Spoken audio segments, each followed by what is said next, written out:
I thought the junior men's race was super interesting. There were some of the top riders, Ollie Clark and Till Elran. They both flatted in qualifying and weren't able to make the finals, which was, kind of a testament to the difficulty of the track. In today's world with inserts and strong rims and really good tires, we don't see as many flats as we used to.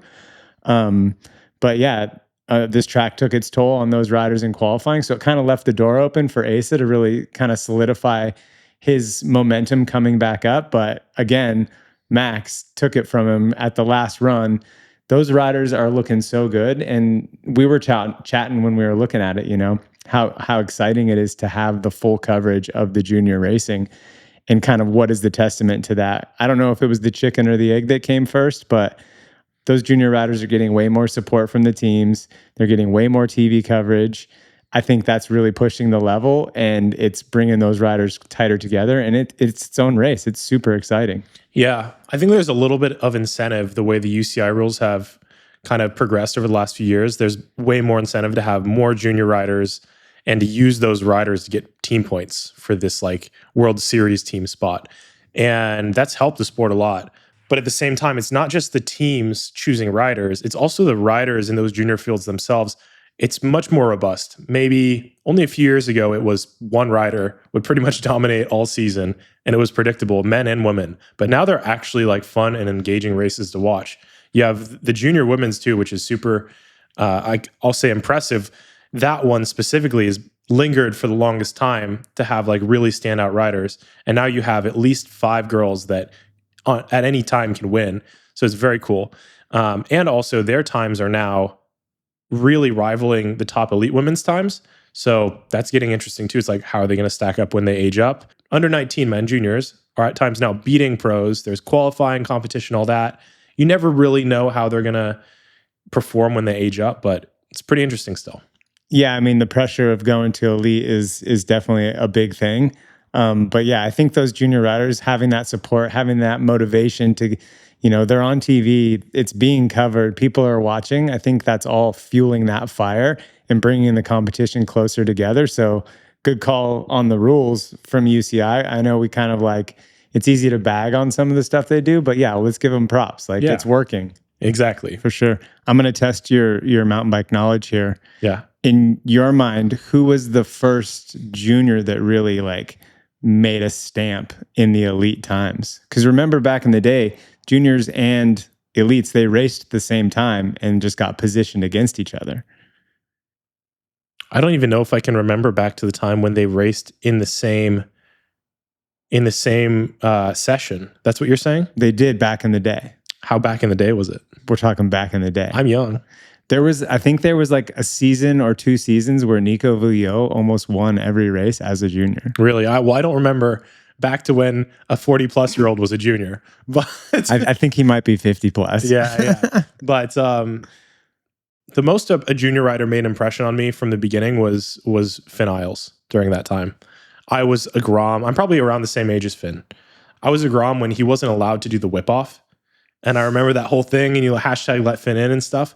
And then he started racing World Cup downhill. He got that contract with Specialized, and that was like big. And then, no, that has to be it, Finn. I was in that whip-off contest. You were? Yeah, that was fun. You got beat by a kid? I got beat by Finn, yeah. He totally smoked us all. It was sick. He was killing it. I think Bernardo Cruz was maybe the only other one that was like matching his whips that year. Yeah, it's cool, man. The juniors are stepping up. I think like we were talking before, I think it's about the support that they're getting, and it's going to be really good to see how those riders move into the elites. It's just going to get that much gnarlier. If you're riders like Troy Brosnan and I mean some of those more even Lucas Shaw and some of those more established riders that have been there for quite some time, I think you got to be looking at the junior categories now like shit, we got to step on it. Like these kids are fast.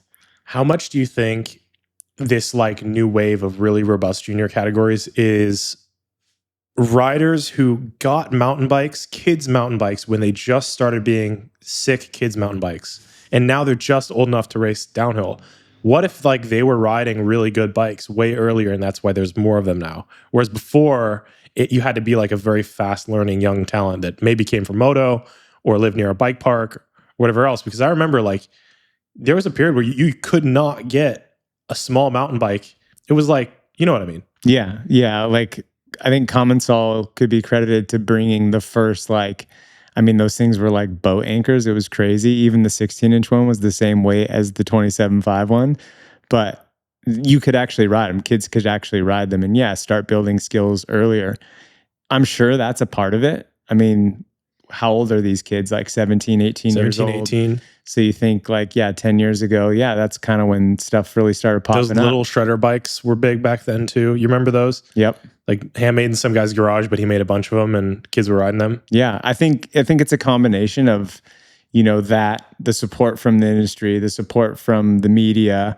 I think it's, it also has a big part to do, and I don't want to give this positive credit, but with people having cell phones and social media, because everything that has happened is in the pocket of every one of these kids growing up, and you naturally emulate the things that you see, and the things that you believe are possible are a direct reflection of the things that you've seen. So you take it back to like my day when I was coming up in BMX, you would get the video, or your friend would get the video and you would see it, but that would only happen like 2 times a year.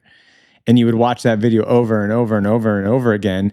And your ability to progress was kind of limited in today's standards by what you saw and what you knew was possible. Once a year, X Games would show up and you'd see all these new things that you realized was possible. And then you'd go out and try them. But now with social media, world records are on in everybody's pocket the same day that they happen. Yeah. So what everybody believes is possible is such a higher bar because of modern technology and social media and all that stuff. So I think you're right. Yes, having good bikes is definitely a factor, but there's, a lot of factors in why they're getting so much better. Yeah, totally. I saw a clip recently of a kid who wheelied 150 kilometers in an indoor track, and that was the Guinness World Record. It must have taken hours. Yeah, not just hours. Like 150K on a road bike going around takes 6-8 hours. Depends. 8 hours. If you're doing somewhat flat. Yeah, I mean, what's like a wheelie speed? Like 15K?